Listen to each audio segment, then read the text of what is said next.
سمجھتا ہوں حیدرآباد کے الیکشن میں ایک بڑے دعوے کے ساتھ بھارتیہ جنتا پارٹی سامنے آئی ہے. اس نے یہ کہا کہ اگر ٹی آر ایس کو ووٹ دینا ہے تو منڈلیز کو ووٹ دینے کا مطلب منڈلیز کو ووٹ دینا ہے تو ٹی آر ایس کا. تو یہ جو معاملہ ہے، حالانکہ آپ ایک دوسرے کے خلاف لڑ رہے ہیں، لیکن یہ ایکچولی ہے کیا، حقیقت کیا ہے اس میں؟ اب بہار میں ہم لڑ رہے تھے تو وہاں بی ٹیم تھے بی جے پی کے، اب یہاں لڑ رہے ہیں تو انہوں بولتے ہم ان کے بی ٹیم ہے.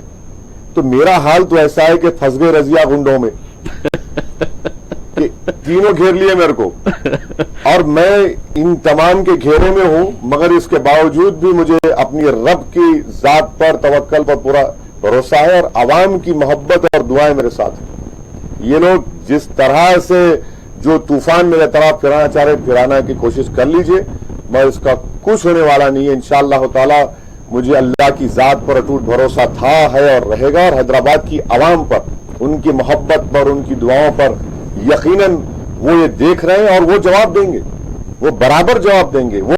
دیکھیے ایک بات یاد رکھیے، حیدرآباد کی عوام جو خاموش بیٹھی ہوئی ہے نا، وہ ان کے اندر ایک طوفان ہے اور اس کو سخت ناپسند کر رہے ہیں جو دیکھ رہے ہیں لوگ، چاہے وہ کسی مذہب کے ہوں، اور وہ اپنے شہر کے لیے جواب دیں گے پہلی تاریخ کے دن.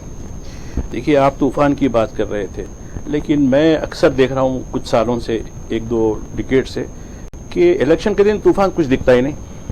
پولنگ پرسنٹیج یقیناً یہ جو کم ہو رہا ہے ہم تمام کے لیے باعث تشویش ہے، باعث فکر ہے، اور ہماری کوشش یہی ہے کہ خاص طور سے شہری علاقوں میں، تو ایک پورے شہری علاقوں میں بڑی افسوسناک بات ہے کہ پولنگ پرسنٹیج کم ہوتا جا رہا ہے، نہ صرف حیدرآباد بلکہ پورے اربن ایریاز میں ملک کے. مگر اس پروگرام پر جب میں آیا ہوں تو میں اس کا فائدہ اٹھاتے ہوئے ٹی وی 4 کا شکریہ بھی ادا کروں گا، آپ کا بھی ماجد صاحب، کہ آپ نے مجھے مدعو کیا کہ آپ کو اپنا پولنگ پرسنٹیج بڑھانا چاہیے. ووٹ ڈالیے آپ، اگر آپ ووٹ نہیں ڈالیں گے تو اپنی پسند ناپسند کا اظہار کیسے ہوگا؟ چلیے آپ میرے خلاف بھی ووٹ ڈالنا چاہیے، ڈالیے، مگر نکل کے ووٹ تو ڈالیے.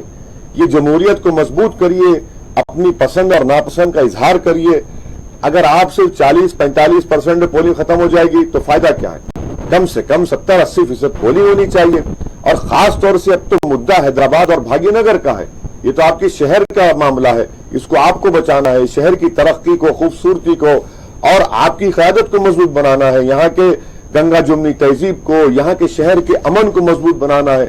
یہ تمام مدعے ہیں. میں امید کرتا ہوں کہ یہ پروگرام دیکھنے والے پہلی تاریخ کے دن صبح نکل کر اپنے ووٹ کا استعمال کریں گے، اور مجلس کا جو امیدوار ہے، پتنگ کا نشان ہے، اس پر مہر لگائیں گے. تو خیر صحیح بات ہے کہ جب تک ہم پوری طریقے سے پارٹیسپیٹ نہیں ہوتے، ڈیموکریسی کا صحیح رزلٹ ہم کو نہیں مل پاتا.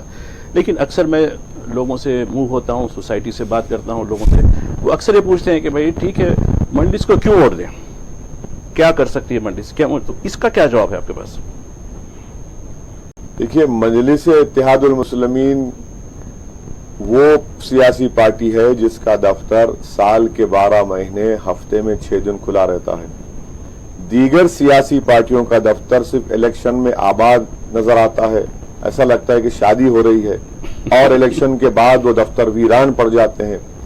یہاں پر یہ ہمیشہ دفتر آباد رہتا ہے. اراکین پارلیمان، اراکین اسمبلی، اراکین بلدیہ، صدر و معتمدین دارالسلام میں بیٹھے رہتے ہیں کہ جو آئے ان کا کام کرے. مجلس کے اراکین بلدیہ، اراکین اسمبلی علاقوں میں دورہ کرتے ہیں، عوام سے ملاقات کرتے ہیں. مجلس کو ووٹ ان چیزوں کے لیے بھی دینا. اور ساتھ ہی ساتھ جب لاک ڈاؤن ہوا، مجلس کی طرف سے جو ریلیف بانٹی گئی، کون سی سیاسی پارٹی بتائیے آپ، کوئی ایک پولیٹیکل پارٹی کا نام بتائیے حیدرآباد میں جس نے لاک ڈاؤن کے دوران میں ہمارے اراکین ایک خطرہ لیے. کورونا کووڈ عروج پر تھا، اس کے باوجود بھی جا کر ریشن کا انتظام کیے، کروڑوں روپے کی ریلیف بانٹے. میں یہ نہیں کہہ رہا ہوں کہ ہر گھر کو پہنچا، مگر جہاں جہاں ہم پہنچا سکتے ہیں وہاں پر پہنچایا ہم نے. مجلس ایک سیاسی طور پر ایوان اسمبلی میں آپ کی آواز ہے. مجلس کی ہی وجہ سے آج آپ دیکھ رہے ہیں کہ تلنگانہ میں ریزیڈینشل سکول کھولے گئے، 60,000 مسلم بچے اور بچیاں ریزیڈینشل سکول میں پڑھ رہی ہے. مجلس کی نمائندگی پر آپ دیکھ رہے ہیں کہ کووڈ کے دوران میں 2018 میں اکبر الدین اویسی نے اور مجلس کے اراکین اسمبلی نے حکومت سے نمائندگی کر کے لڑ کر 30 ایکڑ زمین حاصل کی تھی فقیر ملا کے پاس.